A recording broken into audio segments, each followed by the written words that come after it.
প্রথম এটা যেমন করেন 10টা সব সেট করা, 10টা সেট করার পরে আপনার একেবারে প্লাজমোলাইসিসের মতোই আপনি মনে করেন এটারও সলিউশন তৈরি করবেন। এটা সারা কয় এমএল করাইছে আপনাদের? এটা কি 20 এমএল করাইছে? এটা মানে 30 এমএল করাইছে, দেখেন আপনারা 30 এমএল ওয়াটার দিয়েছে। আর পরেরটা তারপর হচ্ছে 1.5 করে কমাইছে, 0.5 না 1.5 করে কমাইছে না 1.5 তারপর 27 তারপর 2.5 ঠিক আছে।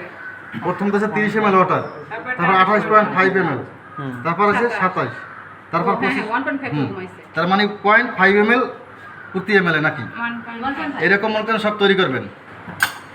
প্রথমটা নেবেন এই যে নরমাল ওয়াটার যেটা 30 এমএল, বুঝলেন? এটা কত পর্যন্ত দাগ কাটা আছে? এটা এটা 10 এমএল এর পিপেট সবগুলো 10 এমএল দাগ কাটা।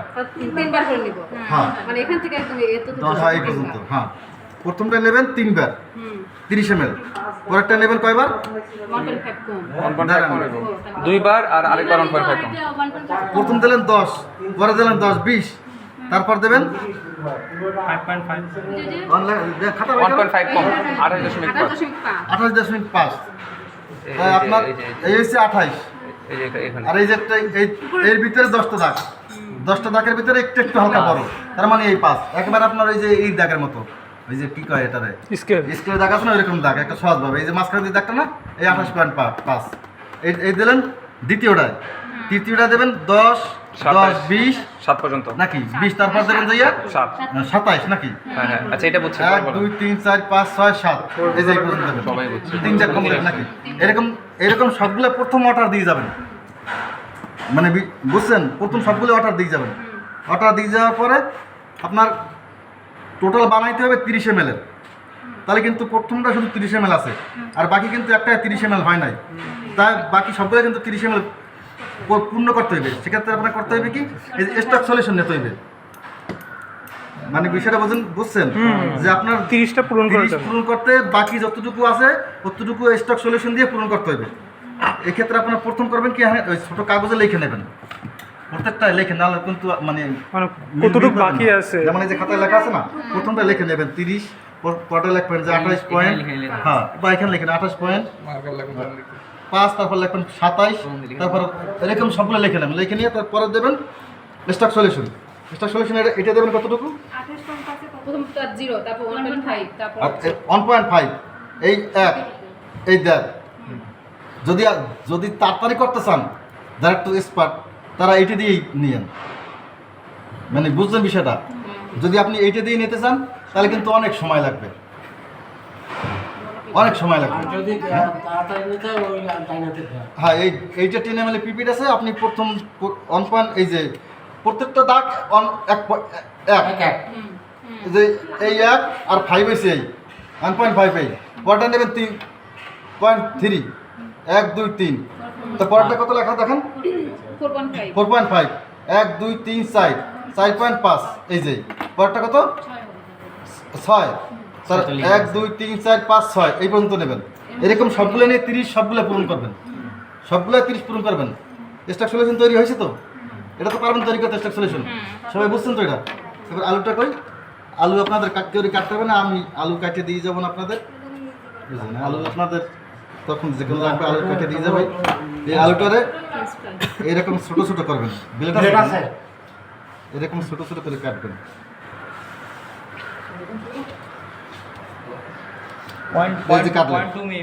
এখন আপনার প্রথম 4টে টুকরো নেবেন, এইটা ব্যালেন্সে 4 টুকরো নিয়ে মাপবেন, 4টে টুকরো নিয়ে মাপবেন। যদি আপনার 230 হইল, 230 হইল, 1 নম্বরের খাতা, এগুলো সব খাতা লিখে রাখবেন। প্রথম লিখবেন 130 বা 230, পরে আবার 4টে টুকরো নিয়ে মাপবেন। মানে এটা তো প্রথমটা ভিজাইলেন, মানে প্রথম আলু এই যে টুকরোগুলো নিয়ে 4 টুকরো করে নেবেন। আপনার হিসাব রাখতে হবে আপনি সবগুলো 4 টুকরো করে ভিজাবেন, আর 4 টুকরো করে যে ভিজাবেন সবগুলোর ওয়েটও আইতে হবে কাছাকাছি। যে প্রথমটা 4 টুকরো দিয়েছেন আইসে 200, পরেরটা 4 টুকরো আইসে 300, তাইলে হবে না। আপনার এই 200 কাছাকাছি থাকতে হইবে, হয়তো 195 অথবা 205। একটা হিসাব রাখবেন যে প্রথম যেইটা আপনি মাপবেন, C3 C4 না? দাঁড়ান, প্রথম যেটা মাপবেন ওইটার থেকে প্লাস মাইনাস সর্বোচ্চ 5, মানে বিষয়টা বুঝছেন? ক্লিয়ার তো এখন নাকি? কিভাবে এই যে ব্যালেন্স দিয়ে মাপবেন, ব্যালেন্স কালকে পারবেন না, ওকে সুন্দরভাবে টুকটুক করে মাপতে থাকবেন আস্তে আস্তে, ঠান্ডা মাথায় আনন্দ নিয়ে কাজ করবেন, দেখুন পারবেন। এইরকম করে প্রত্যেকটা এরকম 4টি করে টুকরো ভিজাবেন, মাপবেন, খাতায় লাগবেন, ভিজাবেন, মাপবেন, খাতায় লাগবেন, ভিজাবেন। এটা তো জিরো করে নিয়ে লাগবে তাই না? পারবেন না, মাপবেন, খাতায় নেবেন, ভিজাবেন। ওটা এখন সাবধান দেখেন, কালকে সুন্দরভাবে দেখে দেবেন না, দেখবেন যে ওটা অটোমেটিক চলবে না, ওটা ঝামেলাই লাগবে না, জিরো পারবেন না করতে, ও অটোমেটিক জিরো হয়ে যাবেন, দেখবেন যেকালে করবেন একাল তো আমি তো থাকবো না, ব্যালেন্স আমি স্যারের বললি আমি ঠিক করে স্যার ব্যালেন্স ওরা নষ্ট করে এলাম, আমি ঠিক করে দিই, বুঝলেন না? এই আপনাদের দিই ঠিক করে, সমস্যা নেই। আপনার যে বললাম না, প্রথম 1 নম্বরে 4 টুকরা নিলেন, ওয়েট লেখলেন, খাতায় ভিজাইলেন, পরেরটায় 4 টুকরা দিলেন, ওয়েট লেখলেন, খাতায় ভিজাইলেন, এরকম সবগুলো ভিজাবেন। ভিজাবার পরে 20 মিনিট ওয়েট করবেন, 20 মিনিট ওয়েট করার পরে এই প্রথমটা 4 টুকরো উঠাবেন, উঠে এরকম এই যে উপরে কাগজ দেওয়া আছে, এই কাগজে নেবেন, নিয়ে মনে করেন এই চারপাশে রাখবেন, রাইখে হালকা একটা চাপ দেবেন, এরকম চাপ দিয়ে যে পানিতে যখন ভিজাইছেন তারপরে কিন্তু একটা এক্সট্রা পানি লাগিয়ে রয়েছে, ওই পানিটা একটু ভিজাইলেন, ভিজিয়ে আবার একটা মনে করেন 20 মিনিট হালকা চাপ দিয়ে ভিজিয়ে তারপর মনে করেন আবার ওয়েট নেবেন। ওয়েট নিয়ে প্রথম 1 নম্বরে তো প্রথম আইসে ধরেন 200, এটা 200 আইসে নাকি, সামনে হয়তো 220 আইতে পারে বা 210 আইতে যা আইতে পারে, সামনে লিখে রাখবেন, আলু ফেলাই দিলেন, পরেরটা আবার উঠাইলেন, উঠিয়ে আবার মাপ দিলেন, আবার 2 নম্বরটা সামনে ভিজাবার আগে আর ভিজাবার পরে 2টি ওয়েট লিখলেন, লিখে মনে করেন সবগুলা মানে ওয়েট না হয়ে গেল, তারপরে গ্যাপ করে ফেলাইবেন, বুঝছেন? এটা কি ক্লিয়ার নাকি? যেহেতু শুকাবো যখন আলুটা ভিজাবেন ফসেপ দিয়ে তো উঠাইলেন, উঠেই সাথে সাথে যদি আপনি মাপতে যান, মনে করেন পানি সহ অনেক রকম চলে আসবে, তো সেক্ষেত্রে আপনার মনে করেন ফিল্টার পেপারে দিয়ে যদি একটু হালকা চাপ দেন, তখন মনে করেন বাইরের যে ভিতরে যে পানিটা আছে ওটা জোরে চাপ দেবেন না, ওটা কিন্তু জোরে চাপ দেবেন না, তাহলে তো ভিতরে পানিটা বেরোয় যাবে, হালকা একটু মানে ধরলেন যাতে উপরের পানিটা চুইছে না, ওই ফিল্টার পেপার দিয়ে আবার ওয়েট দিবেন না ওটা ব্যবহার করবেন, ভিতরে যেটা রাখবেন ওটা তো আর বাইরে করবেন না, ওটা যদি বাইর করেন তা আবার জিরো করে নেবেন, কোনো একবার যদি বাই করে ফেলেন তাহলে আবার দিয়ে আবার জিরো করে ওই যে আলু কিনতে যাই না বাজারে, বড় কিনতে যাই, তাহলে একবারে শুধু মুছবো আর একটা ভিতর হ্যাঁ ভিতরে দেওয়া, এটা তো সার্ভিসটাই দেওয়া হবে আপনাদের, যে করে লাগে আপনার সমস্যা নেই, এটা তো বুঝছেন নাকি? পারবেন তো? এটা প্রথম আপনার 30 ml স্টক সলিউশন তৈরি করতে হবে। 30 ml স্টক সলিউশন তৈরি করার ক্ষেত্রে আপনারা প্রথম নেবেন ওয়াটার, না 30 ml ওয়াটার না, তো আগে 30 ml প্রথম করে খাবো, প্রথমটা নেবেন 30 ml, সবগুলো বাকি ওয়াটারগুলো নিয়ে যাবেন, এরকম কমাই নিয়ে যাই, তারপর বাকি যেগুলো থাকবে ওগুলো এই স্টক সলিউশন দিয়ে 30 বানাবেন। যখন সবগুলো 30 বানানো হয়ে যাবে, ভুলও কিন্তু কাজ করবেন না, সকালে এসে দেখবো নাকি এই আপনারা আগেই সুন্দর আলুটা আনন্দ পাইয়ে আলুটা কাটতে মনে করেন একটা প্লেটে ছিল বই দিয়েছেন, এবার কতক্ষণ পরে আলু চুপসে হয়ে গেছে, সারা ফেলাও সব ফেলাও, একটা আলু কাটা হয় না, আলু আগে কাটবেন না, যখন আপনার 30 ml করে সবগুলো বানানো হয়ে যাবে স্টক সলিউশন রেডি, তারপরে আলু কাটবেন, আলু কেটে তারপর মাপবেন, আগে আলু কেটে রাখবেন না, এই জন্য আজকে আলু আগে দেই নেই, আলু তো মনে করেন আপনার স্টক সলিউশন তৈরি হয়েছে কনফার্ম হবো, তারপর আলু দেন, এই আলু আগে কাটিয়ে মনে করেন 50% শুকিয়ে না অনেক ডিফারেন্স হয়ে হ্যাঁ ডিফারেন্স হয়েছে মাপের, তাই পারবেন তো? এটা নাকি আর বাকি আছে কোনটা? মানে দাঁড়ান, এই লক্ষ্য করেন, এটা তো লাস্ট নাকি, আরগুলো সব সেকশন তো নাকি, C3 C4, একটা হয়েছে ধান পাতা, আরেকটা হয়েছে আখ পাতা, চিনবো কেমনে একটু মানে চিনাবো ভাই, বলে দেবেন সকালে যেটা আপনি না চিনতে পারবেন, যে এইটা হচ্ছে ধান পাতা, ধান পাতার একটু আত্রা বেশি, এর মাঝখানে একটা রড আছে, কি আছে হ্যাঁ মধ্যে শিরা থাকবে, আর এই আখ পাতা একটু মোটা শক্ত টাইপের, এমন কারণ এই যে মাঝখানে নাই, যে দেখেন এই যে আখ পাতায় ধান তো এটা C3 না? ধান হচ্ছে C3 আর আখ হচ্ছে C4, এটার মধ্যে খাস আছে বাট এটা কিছু নেই আর দেখে এটা একটু পিছনে যদি আপনারা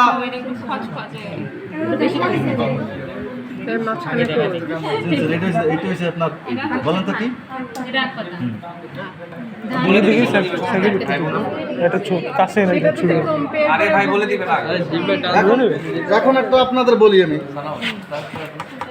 এইরকম থাকা অবস্থা যদি আপনারা জিজ্ঞেস করেন যে ভাই এইটা কী ব্যথা আমি বলে দিতে পারবো আপনারা মানে বিষয়টা বুঝছেন যে এইরকম যেরকম দিচ্ছি ওইরকম থাকা অবস্থা যদি জিজ্ঞেস করেন যে ভাই এটা কী পাতা বলে দেবে ডাক পাতা ধানটা কই এইটা কি এটা ধান পাতা এখন আপনি আলুর ভিতরে নিলেন নিয়ে কাটলেন কাটার পরে মনে করেন কোনটা কাটছেন আপনি কইতে পারেন না এখন যদি এই যে ছোটো ছোটো টুকরা না আমার যদি বলেন যে ভাই এটা কী বলে দেন তখন তো আমি বলতে পারবো না দুইটাই তো কাটতে লাগবে না দুটোই কাটতে হবে যদি কাটার আগে আপনি খেয়াল রাখবেন একটা জিনিস এটা আপনার টেকনিক যখন আপনি আখ পাতাটা প্রথম সিথিরি করবেন ধান করবেন এটাই আমার বুঝলেন না হিসাব করবেন যখন করবেন প্রথম সিথিরি করবেন তারপরে C4 করবেন সিথিরি হয়েছে ধান C4 আখ প্রথম মনে করেন আপনি সিথিরি করলেন এখন আপনি যদি কাটার পরে টুকরো করার পরে যদি নিজে কনফিউজ হয়ে যান এটা সিথিরি কাটলাম না C4 তখন তো আপনি তো ওই মাইক্রোস্কোপের দিকে মনে করেন চিত্র দেখে তো আর বুঝতে পারবেন না কারণ ওই রকম এক্সপার্ট তো সার ছাড়া কেউ আপনার হন নাই নাকি স্যার নিজেও বুঝে না সারও অনেক সময়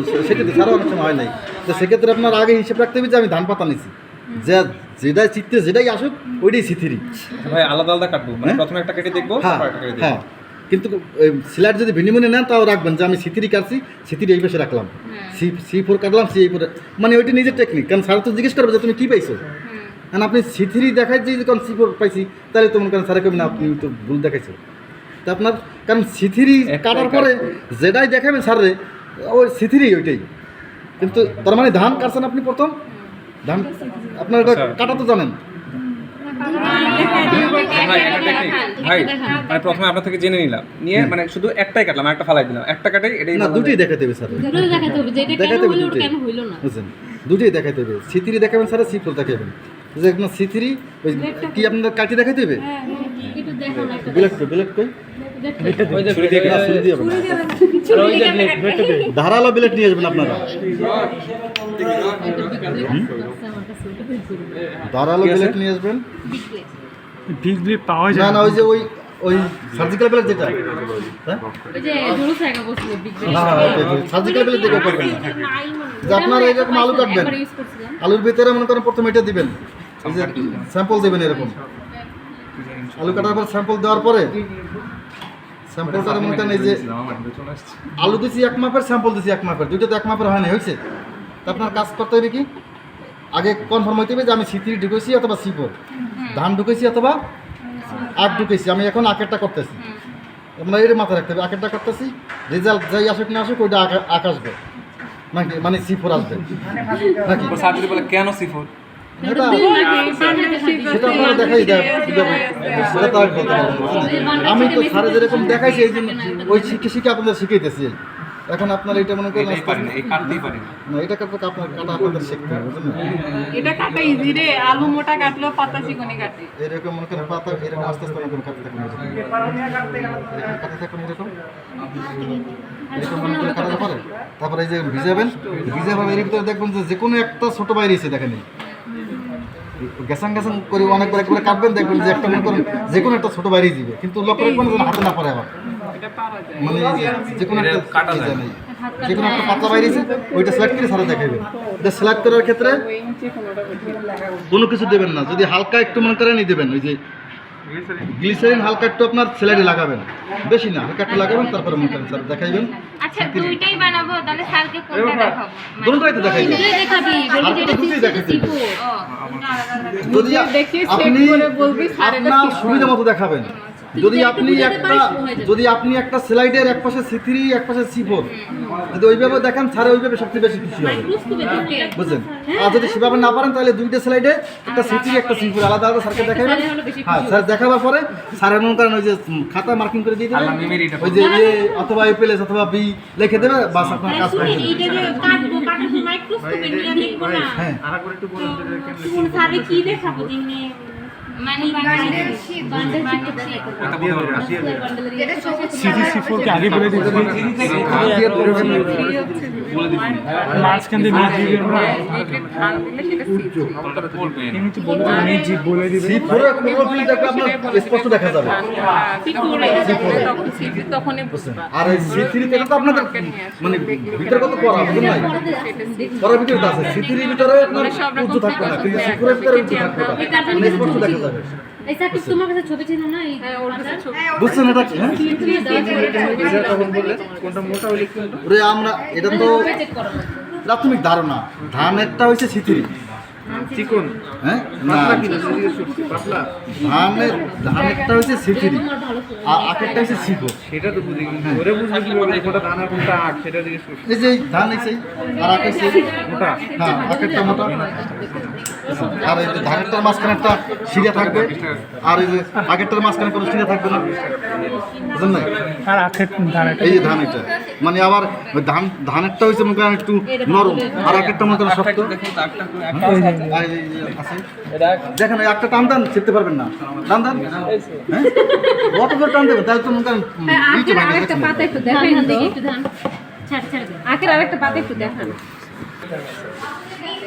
পারলেই হয়